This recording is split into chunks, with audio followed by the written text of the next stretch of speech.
Hi folks, Fellowship Gardener here. It's Saturday morning around 10 o'clock. Just got up here to the camp. Up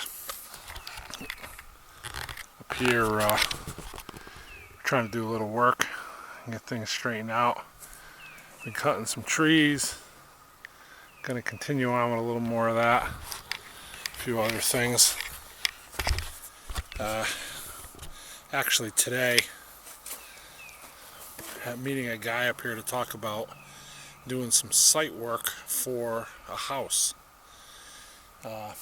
Down in there, I'll show you the area later. We're thinking about moving up here, my wife and I, in a couple of years, maybe sooner. So it's time to start thinking about, getting a foundation in, a well, stuff like that. We want to set ourselves up to kind of be off-grid. Not that we want to be off-grid right away, but to where we could be if we had to be. So like if we have a well and a septic, that's all well and good. There is power on the street.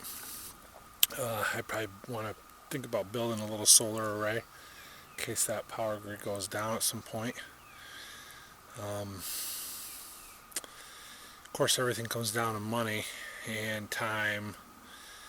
And you think about some things. I got a Tahoe I'm driving is an '02, so it's 14 years old. It's got over 100,000 miles on it. It runs pretty good. I'd like to get a new one. I was just down the road on the way up. They had them out. You drive by, they got them out there. Quads and ATVs, and boy, I like those new Polaris Sportsmen. They're like the 800 or whatever. Man, that's a sweet ride. I like to get one of them for up here too. But is that fiscally prudent? I mean, I want to be a good steward of what God has given me. And at this point, I need to be looking at things like a foundation, a well, septic system. And those other things are nice, but can probably live without them. Can live without them. Have lived without them. Would a new Tahoe be nice? Yeah, at 50,000 plus, that's not in my cards.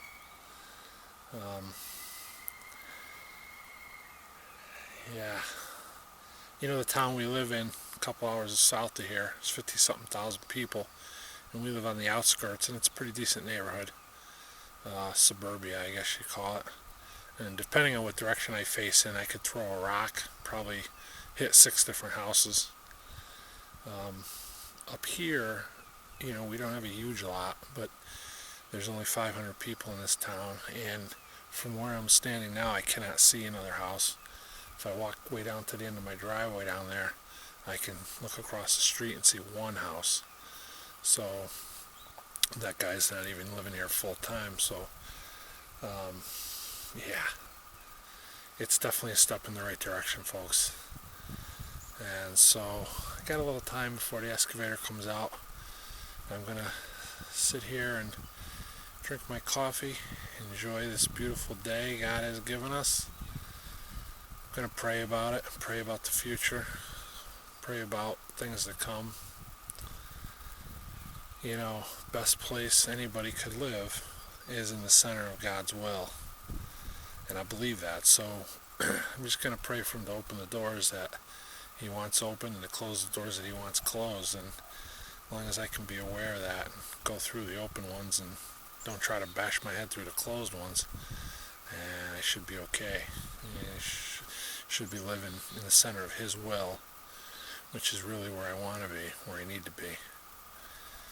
And yeah, so we'll check back. I'm going to make probably a couple more videos while I'm up here. A few different things. I want to plant some herbs. I want to do a little work here and there. So as that progresses, we'll see that unfold. I'll try to show you most of that stuff.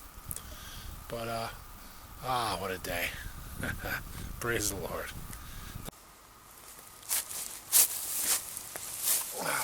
Hey everybody.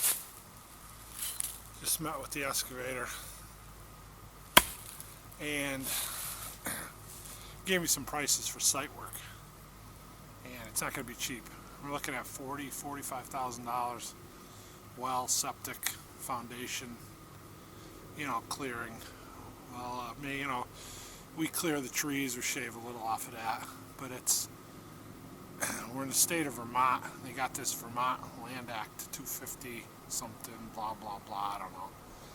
But it calls for pretty stringent requirements on the septic system build, and we are in a high water table here, so we got to build what's called a mounded system. And so it gets expensive pretty quick. It's got to be engineered. But there's another few grand.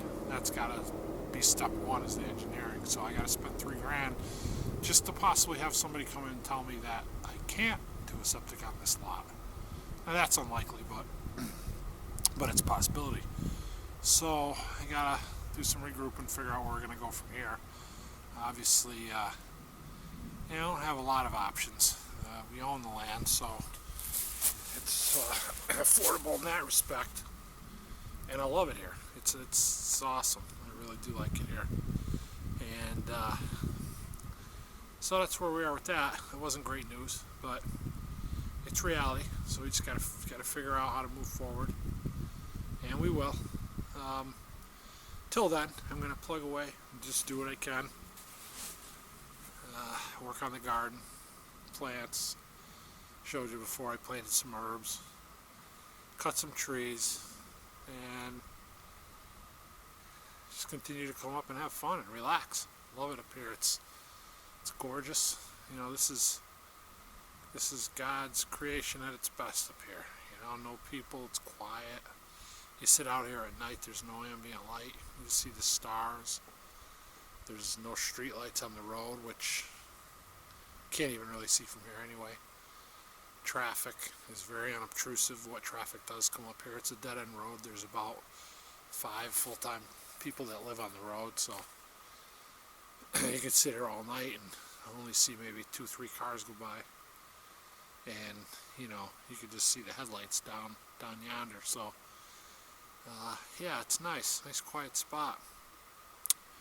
And as far as preparing for like a, you know, some kind of financial collapse, martial law, you know, whatever may be coming, what may be coming, we don't know, but yeah, this wouldn't be a bad place to ride it out, I don't think. Just getting up here, you know, so maybe we could do a composting toilet. We would have to kind of live like outlaws. The county doesn't allow that. They got some restrictions here. We actually have friends that are further up, way up north near the Canadian border, and they've offered us a piece of land on their property. They have a larger property to build a place. It's out and back and would have to be completely off-grid and almost not even accessible with a vehicle. So that's tricky. Of course, up there's no zoning laws. We could build what we want. We could do a composting toilet. We could do all that. But it's, you know, getting in there, and there's some challenges. So there's a big spring in the field in the beginning, and we have to somehow figure out how to build a driveway or a road over that or something. So I mean, you know, it's not without its problems as well. This location here doesn't have any of those concerns, but then we're back to the zoning, the septic, you know, the whole 9 yards. And it gets expensive quick, as I said, so I don't know what we're going to do. I think we should figure out how to do it, because I do like it here. Like I said, it's peaceful, and yeah, so we're going to consider it. I'm going to go home, talk to my wife about it, and get her input, and we'll pray about it, and we'll see, you know, what the next step is. Until then, thanks for watching. God bless you.